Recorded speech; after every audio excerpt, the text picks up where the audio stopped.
So just to show you, to kind of add some meat to the bones here, why this is important, why it's important to understand and articulate your purpose. I'm going to tell you a little story of Samuel Pierpont Langley. You've all heard of Samuel Pierpont Langley. Raise your hand if you've heard of Samuel Pierpont Langley. One person back there. Good.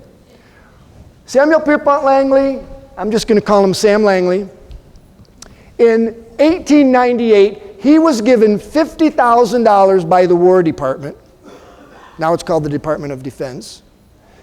$50,000 by the War Department and $20,000 by the Smithsonian Institution to figure out powered manned flight. Now back in 1898, $70,000 was a lot of money. So he had the resources. He was also on the board at the Smithsonian Institution and on the faculty at Harvard University. He had access to the best minds available in his day. Engineers, scientists, aeronautical engineers, mathematicians. He had access to resources. And he had the New York Times and the Washington Post following him around, documenting everything that he did. He was set up for success. Why don't we know his name? Well, the reason is because he was in it for the what. He understood what he needed to do, and he had some ideas on how he might accomplish it, but he really never made it to the why. Meanwhile, a couple hundred miles away in Dayton, Ohio, Orville and Wilbur Wright, who no one on their team had a college education. As a matter of fact, I forget which it was, Orville or Wilbur, never graduated high school, and the other one got the equivalent of a GED. They had zero money, and they supported all their endeavors from the proceeds and the profits from a bicycle shop in Dayton, Ohio. And nobody followed them around. Yet in 1903, it was Orville and Wilbur Wright who succeeded in sustained powered manned flight. And to this day, we know about Orville and Wilbur Wright. We don't know about Sam Langley. And you know why? Because the day after Orville and Wilbur announced that they had sustained flight at Kitty Hawk, he quit. He abandoned his project. So Orville and Wilbur, in contrast, they were working from why. They understood that if they could figure this out, they could change the world. So that's the difference, that drive that pulls you towards your outcome. Now, understanding and articulating your purpose leads us to our second one, which is focusing on outcomes and building on strengths.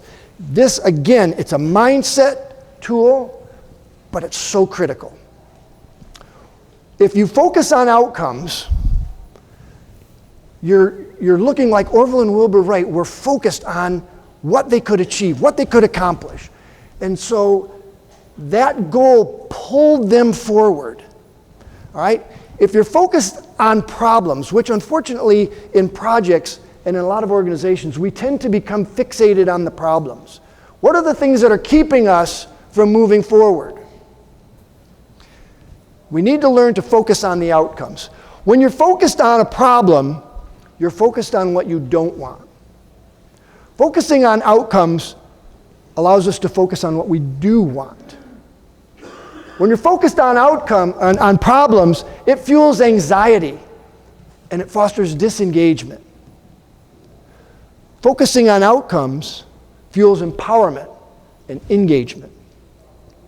When we focus on problems, it leads to reactive behaviors. We're responding to the problem. We're reacting to the problem. We're trying to run away from the problem. Outcome focus leads to creative behaviors. How can we get it done? What else could we do? We tend to come together. Problem focus is limiting. When you run into a problem, what do? You slow down. You start to play it very carefully. Outcome focus is accelerating. that goal tends to draw us faster and faster towards a creative solution. And the collaboration that an outcome focus engenders allows more and more people to get on board. Gets exciting. Building on strengths. And by the way, one of the things that I'm going to share a quick story. We're going to go back to Sam Langley, right? Sam Langley, one of the problems that he never could solve is how to effectively steer the aircraft in the wind, right? Because in order to sustain the lift that you needed to get the machine and a passenger in the air and keep them in the air, you had to build these great big wings. And he couldn't figure out how to steer the airplane. So what he did is he conducted all of his experiments over the calm air in the Potomac. And he never overcame that problem. Orville and Wilbur Wright faced the same challenge, but they went to the windiest spot they could find, which was Kitty Hawk's, North Carolina. And they tried all kinds of different things. They used to carry 5 different sets of wings and equipment because that's how many times they crashed. But finally they figured out they didn't need to steer the wings, they needed to change the shape of the wings. And they figured out a way to change the shape of the wings, and that allowed the pilot to control the aircraft. Again, Langley was problem focused. The Wright brothers were outcome focused.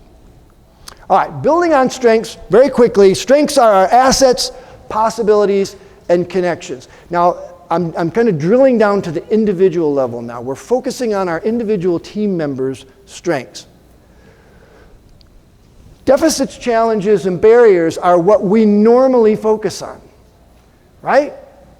Whenever we're dealing with our team members, we tend to focus on those, what are the barriers, what are the roadblocks? And what I'm going to suggest to you is that we put a different model in place, that we spend 80% of our time focusing on strengths, focusing on potential, focusing on connections. And I'm not suggesting that we ignore the weaknesses, the deficits, the challenges and barriers, but that we spend less time on them. Right? You're building on strengths, you're building collaboration. What can we do? How can we get this outcome accomplished? Right? And that's going to help your team members feel more included, which is going to help them feel more engaged. All right, use engaging language. Now we're drilling down into even some even more practical things. And this is something that I will admit that I struggle with just a little bit, and I have struggled with in the past. We have to be very conscientious on how we approach conversations. This is a practical tool. This is a practical matter. But again, it starts with a mindset. And what you're going to hear me say a lot of times is, you have to think about this before you get into the situation. You have to think about and plan for your interactions. So the first thing we do here, holy moly, the first thing we do here is we identify our assumptions and biases. What do we think about the team members that are on our team? Are they smart or are they kind of stupid? Are they resourceful or are they lazy? Are they individuals who have something to contribute, or are they hands and feet just to get done what I need to get done? If you find yourself kind of in that latter camp, then maybe you need to do some introspection on where am I coming from? What's my outlook? And how can I bring myself to a point where I start to see these people as contributors? All right? And that gets back to that focusing on strengths, focusing on outcome. How can we get to where we need to be, and what are the strengths? We need to choose adult-to-adult conversations. Raise your hand if you're familiar with transactional analysis. Anybody? No? Oh, one person back there, yay. So transactional analysis was probably more popular, I won't date myself, but it was a while ago. And it's a theory from psychology that says we interact with each other from 3 essential viewpoints, either as a parent, as an adult, or as a child.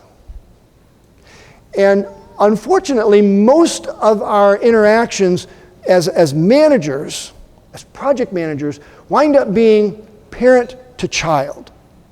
So in other words, I'm going to tell you what I need you to do, I'm going to need you to do it, and then you're going to tell me when it's done, okay? right? That's parent-child. And think about when you were a kid and your father or mother said, this is what you're going to do, and you're going to shut up and you're going to like it. You got defensive. We rebelled for a reason, right? Because we didn't like it. Well, the same is true of your team members. If you treat them like children, they're going to become defensive and they're going to become resistant.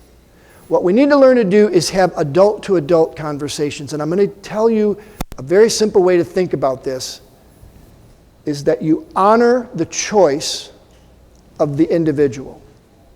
Honor the choice that individual has. So in other words, I can describe the behavior that I want to see, or I can describe the outcome that I want to achieve, but yet the individual has a choice as to whether or not they agree, or whether or not they're going to become engaged with me, right? So honoring the choice that individual has puts you in an adult-to-adult conversation. And it also allows you to have dialogues rather than monologues, right?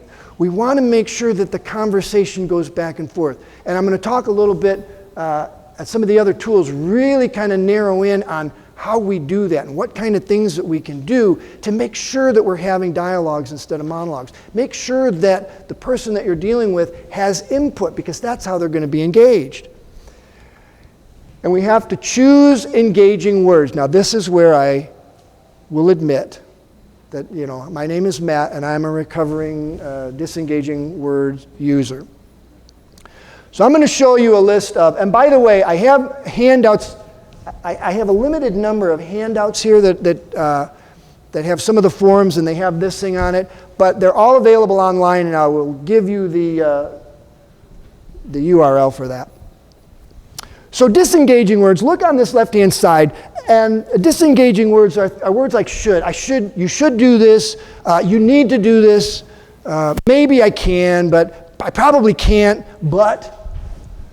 Look at that list, and how many of these are words that you use regularly? Do you see some that you use? Look at the list of engaging words, and are there any words on that side that you could replace your disengaging words with? The biggest one for me, one of the biggest ones for me, is but.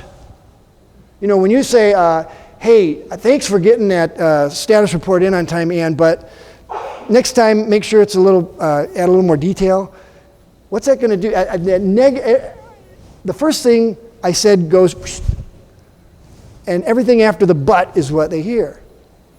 Now, if I would replace that with and, hey, thanks for getting that status report in on time, and for moving forward, if we could add more detail, I think that would be more helpful to the rest of the audience. You see how that it's easier. It doesn't have that hard stop. If I say to you, we cannot move forward without that high-level estimate. You have to have it done, and you have to have it done by Friday. It's got to get done. How does that make you feel? Right? You feel, it's like, whoa, dude, really? It makes you feel defensive. Where on the other hand, if I say, it's really important that we have the high-level estimate before we move forward, my preference is that it would be done by Monday. What can we do to make that happen? Now I've invited you to come up with ideas. In the first example, if you were thinking that you needed help to get that high-level estimate done, but I approached you in a disengaging way, you'd probably shut up. You'd probably never say, I could really use some help. But if I invite you to share ideas, then you're more likely to open up and say, well, you know what, with my current workload, I could really use a hand this week, either taking something else off my plate or help with the high-level estimate. So using engaging words, it's a habit. It's something, again, you need to just be aware of. Be aware of the disengaging words that you use and try to replace them with engaging words.